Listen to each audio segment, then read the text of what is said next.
Okay. So it seems that it's slowed down for the moment. Obviously, as more people pop in, we'll continue to admit them, but I will get us started so as not to hold up anybody's time. So first off, welcome. Good morning or good afternoon, depending on which side of the coast you all are on. My name is Ashley Newman. I currently serve in the role as an assistant director for the Office of Residential Life and Housing at Adelphi University in New York.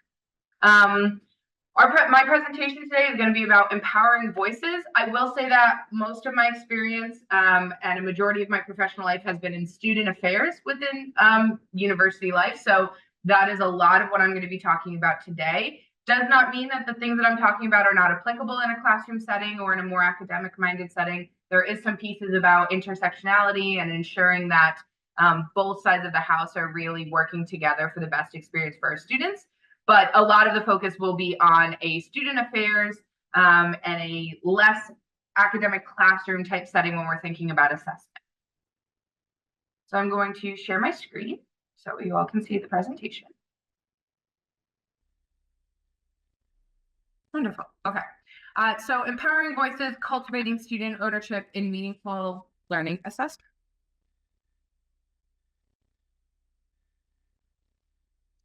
So my objectives for today is ensuring that hopefully the audience is understanding unique contributions of student affairs towards student assessment. I really like to think of this as a holistic approach where if you're in the classroom and you're a professor and you're teaching toward a curriculum, a program major, content knowledge of some kind, that the student affairs group is sort of coming in and doing the other pieces that we hope a student learns and gains while they're either living or being on a college campus. And so it's all of those other things that they get taught about living in the world and being a member of society, along with all of the wonderful things they're gaining in order to get the particular degree that they are earning. Exploring strategies for integrating assessment practices into co-curricular activities. So whether that means athletics, whether that means clubs and organizations, or whether that's just other experiential learning programs and events across the campus. Discussing methods for involving students in assessment and reflection processes, and then identifying resources and tools to support meaningful assessment, again, from a student affairs perspective.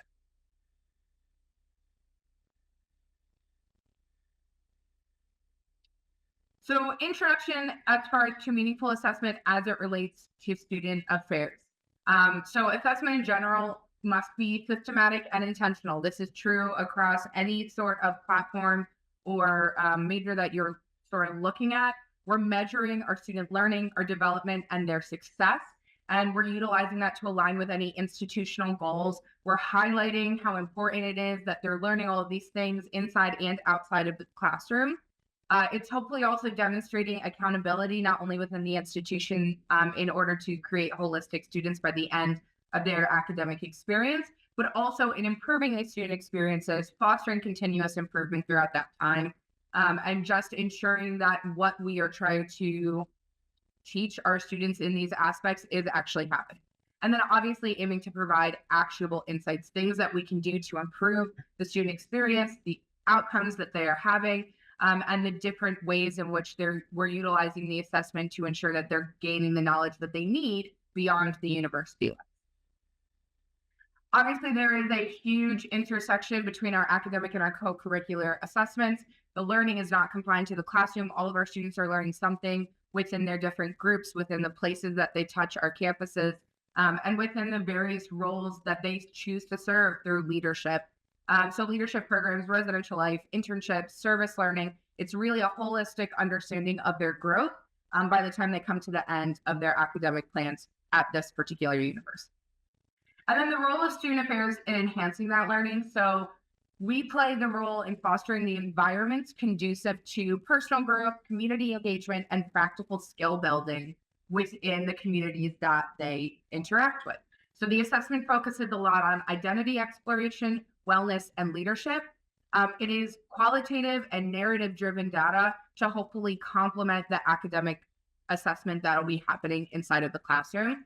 A lot of the times, it's not so traditional as far as the methods or the tools used, but it's just as important to ensuring that we know that what we're doing is impactful to our student communities, as well as that they're gaining the content and knowledge outside of those classroom spaces.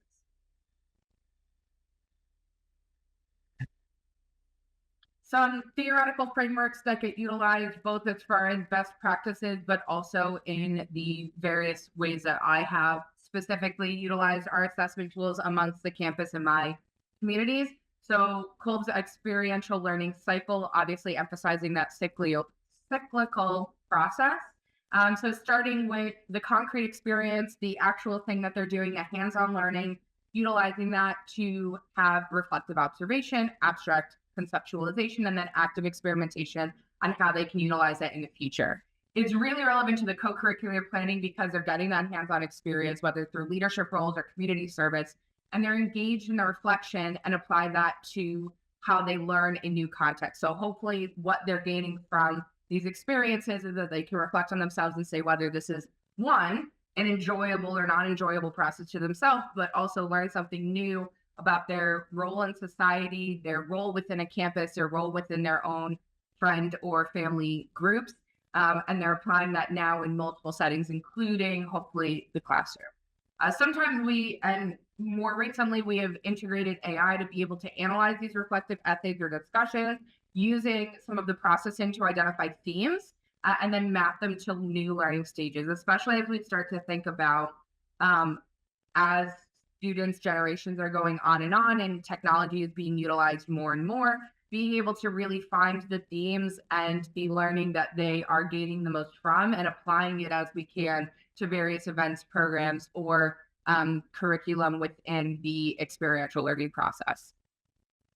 There's also Aston's theory of student involvement. So more involvement in academics and co-curricular create a greater learning and personal development in the students. So the metrics for these include the time that they take to invest in these things, the level of participation, and the level of an emotional engagement. So again, this is another time in which, although the information coming back is reflective, meaning that the student has to participate and provide truthful information back for us to have a good gauge as to how their involvement is giving them hopefully a better environment as far as learning and personal development. But the hope is that as long as they're engaging honestly and truthfully, we're able to predict in identifying correlations along the way as to how well, not only how successful they're going to be, but also how well they stay with particular programs and majors, how helpful that is to them completing their degrees and retention amongst the university, all wonderful things like that, as well as the 7 vectors of student development. So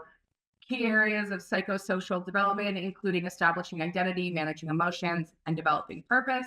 These offer a framework for designing and assessing programs that contribute to the student's growth beyond their academics. So utilizing, again, some analysis and tracking to gauge the process of where they're at, and then putting on events and programs that are hopefully meeting our students either in the large majority, or if we're identifying and supporting a particular group or area of students, ensuring that we're meeting them where we're at in that.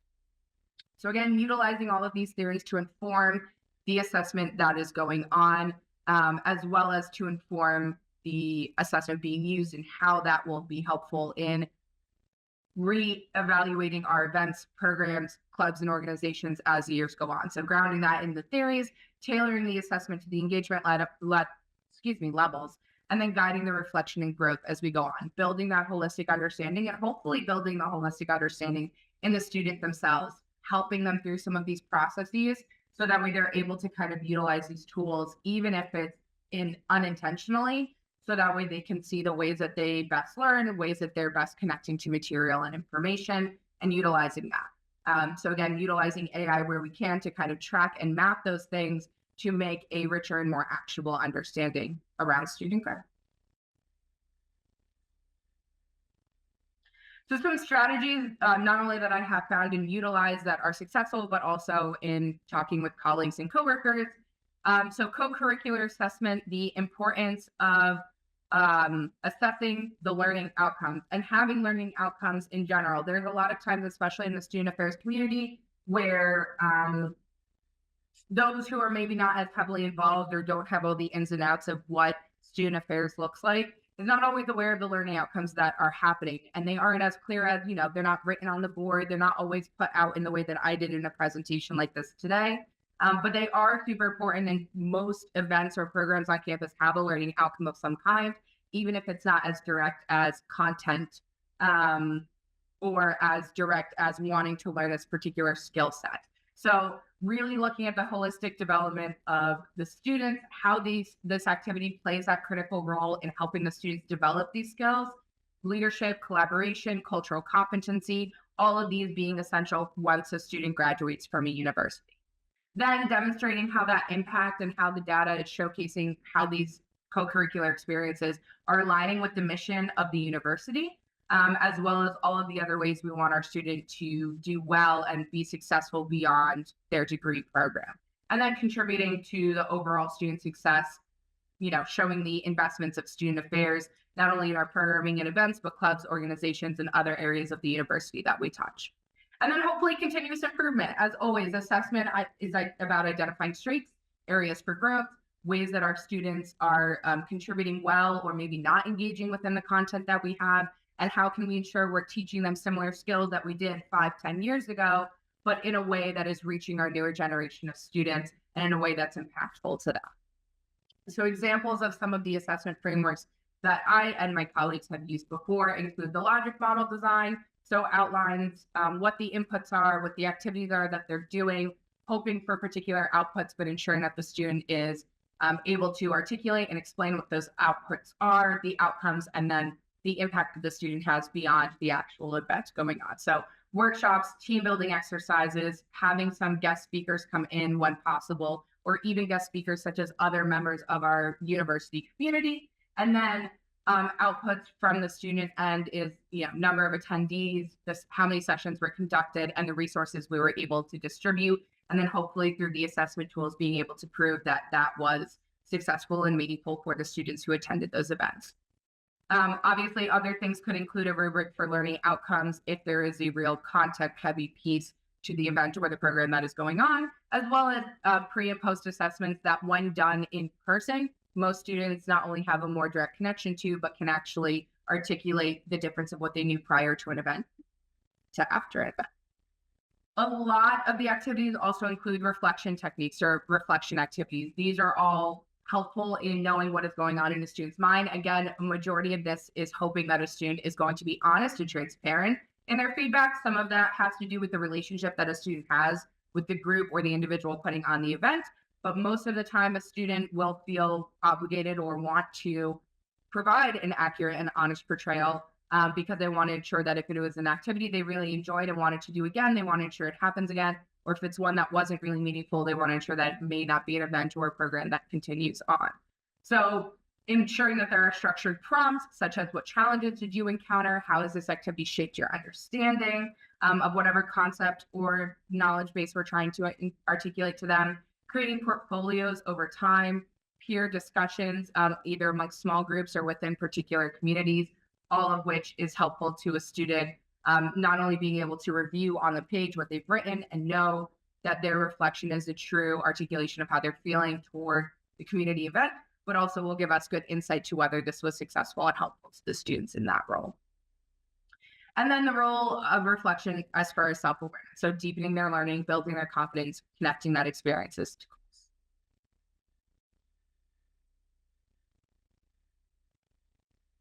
In addition, collaborative assessment. So anything that we're doing as far as ensuring that they're collaborating with other people in order to create a wonderful assessment tool that shows their integration not only with each other, but also that the learning is happening in a group setting or potentially with other collaborators rather than it just being an individual basis. So involving students in identifying what success looks like for the program, for the event, and in the leadership program, asking them to define the items that they're looking to achieve or what they're hoping to gain from coming to a particular program or event.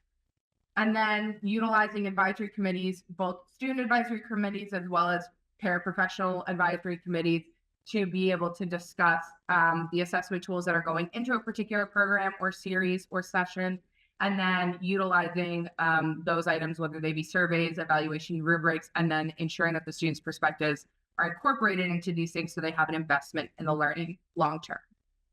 We also will utilize things such as focus groups, real-time feedback loops, gathering input, communicating findings to students, and then getting their feedback afterward.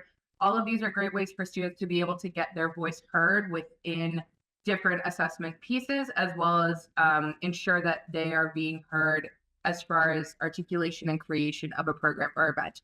In student affairs, although professionals do a large majority of programming and events, there is also a fair amount of students participating and putting on their own programs and events. So their involvement in what the assessment looks like, as well as what they're hoping other students and their peers are going to be getting out of it, is super helpful in us having a better understanding of, how a student participated well within the program. And then our integration of AI throughout this assessment. So using the reflection tools that can be generated by AI, using collaborative tools for feedback, and even gamifying assessment frameworks when we're thinking about a larger collaboration of certification programs or, less direct correlations of things that they're going to learn and gain throughout their time at a university. We can have benchmarks and graphics and little things that students will say, oh, this is a wonderful success point that I've completed this many events or this many programs within a series to completing a certificate program, even if it's just internal to the university, because it will also help them garner particular aspects of a skill set or a learned competency from a student affairs perspective and less direct. So by blending these different kinds of assessment, structured reflection, and collaboration processes, supported by some AI-driven insights, we are able to create a dynamic and student-centered assessment ecosystem. Yeah.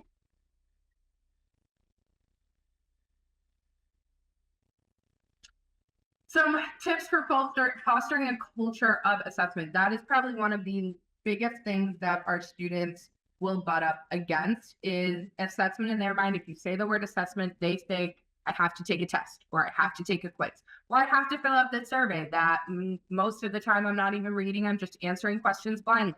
We want to ensure that the students are not only taking it seriously, but also providing accurate feedback so that way they are useful to us recreating programs and events in the future. So you want buy-in from the presenter. You want buy-in from those putting on and participating in that event, whether it's leadership by a professional team member or leadership meaning their executive board members, their peers who were voted in or elected into these executive board positions within their club, organization, fraternity, or sorority. And so you want them to have buy-in and want to advocate for these things and explain to students how important these items are to the future development of programs and events within their club and organization. You also want to work through professional development trainings for staff or paraprofessional staff to build their confidence and competency in designing and implementing assessment tools. At Adelphi University, just last spring, we went through a workshop with our professional directors and team members to talk through why assessment is so important and how it can be incorporated within your group in a way that is engaging and exciting for your students and your professionals alike. And utilizing this kind of buy-in of here's how easy it could be, or here's what you're already doing that is supporting these efforts, and we can just put it down in a more formal process so it's easily legible for other departments to see all of the wonderful things that you're already doing. So implementing those tools and encouraging them to attend other workshops and conferences such as these in order to expand their knowledge base and understanding. And then celebrating successes when they happen, being sure that we are recognizing our students and professional staff members for the times in which the event went really well, or the things that the students really loved about a particular program or event that is going on. Being sure to reward staff when you can in those spaces to show all of the wonderful things that are happening, because sometimes assessment will bring up a lot of negative or areas for growth and improvement. And sometimes that can be frustrating to constantly hear that there's always areas to work on when you worked really, really hard on a particular narrative or session group. So being sure to reward those times in which it was really successful, or even just the parts of the event that were super successful when you can. Emphasizing the personal benefits about how assessment is a means to an end and a means to support student growth and to gain their insights into their strengths and areas of growth. Helping them to articulate these skills and experiences for future opportunities, such as internships or job applications. Being able to talk about structured prompts that will guide students to connect their experiences with their goals and aspirations, and assuring that they see the value in that process. Normalizing feedback at regular intervals, and that it's a collaborative, non-punitive process by creating this kind of open dialogue. When we're talking about student affairs, they're not getting a grade based off the assessment that's happening within their role, and they're not seeing any either negative or sometimes even positive outcomes directly as a result of these programs or events or these skills that we're hoping that they're gaining. So by normalizing the conversation of feedback and talking about how the skills that they're gaining can be applicable, or the areas where they can grow on will be helpful to them in their future careers and goals, will be helpful for them to see why going through assessment tools such as these is helpful to their personal growth as a human being. And then leveraging peer engagement, encouraging student leaders to advocate for assessment as a tool for program involvement and personal growth, making it more relatable to their peers, offering peer-led workshops and discussions on assessment to hopefully have a positive impact on their own engagement. And then being clear and realistic about the expectations and what their involvement needs to be. Transparency about why we're doing particular assessments and involvement. Why is it important for us to talk about the successes or even the areas to grow within a university or a particular program? How is that helping to tell the story of the group, of the organization? And then how that feedback is used to enhance programs or redesigning events in the future. Utilizing assessment to ensure accessibility and inclusiveness between processes, making sure that it's user-friendly, culturally responsive, and inclusive of diverse student needs and experiences. Ensuring that we're not just focusing on the students that look or sound or have experiences like us, but instead are utilizing it to ensure the impact of large majority of our students in a vast array of different students. So that way it's a more accessible and attainable event or program.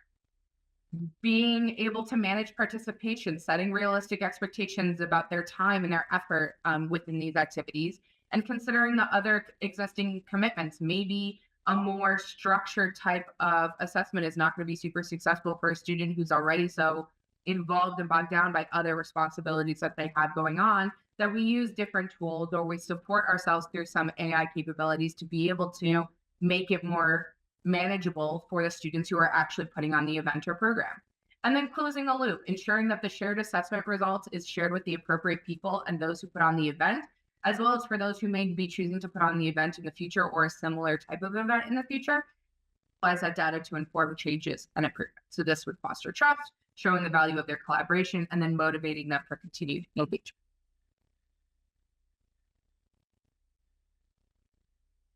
Lastly, tools and resources. So some different tools that are specifically helpful for co-curricular activities or programs or events include evaluation rubrics, include survey platforms, and include some different learning management systems. Some of the management systems could include ones that are already used by the university, such as Canvas or Blackboard. These have built-in assessment tools, including surveys, utilizing rubrics that could already be aligned with different values or metrics by the university's mission, and then potentially using some AI-powered platforms, including discussion platforms that encourage critical thinking, or tools for analyzing reflective essays or open-ended survey responses to identify themes or key learning outcomes that we're hoping that are getting gained. And then professional development resources. There are many, many, many organizations and associations between NASPA, ACPA, the National Institute for Learning Outcome Assessment. All of these are various resources that continue to work on different assessment tools, different best practices for different universities, and especially as the students grow and their level of engagement changes and modifies with the growing world, so should we.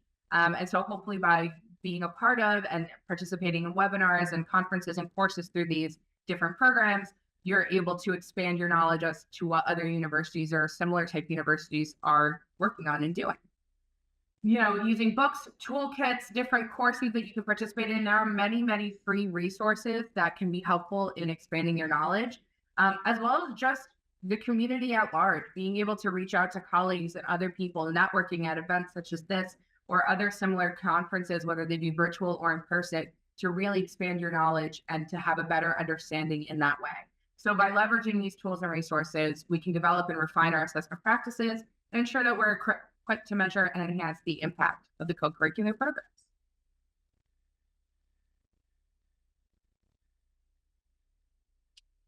That is my presentation.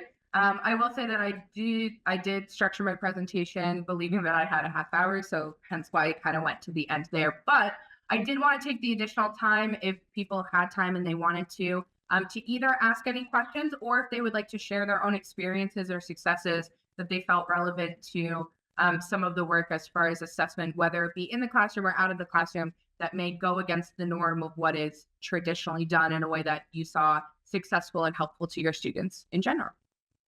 But I'll stop sharing my screen so that way we can see.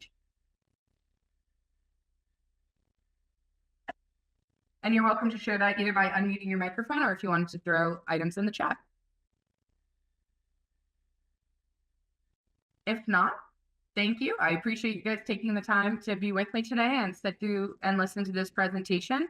And thank you for attending and participating.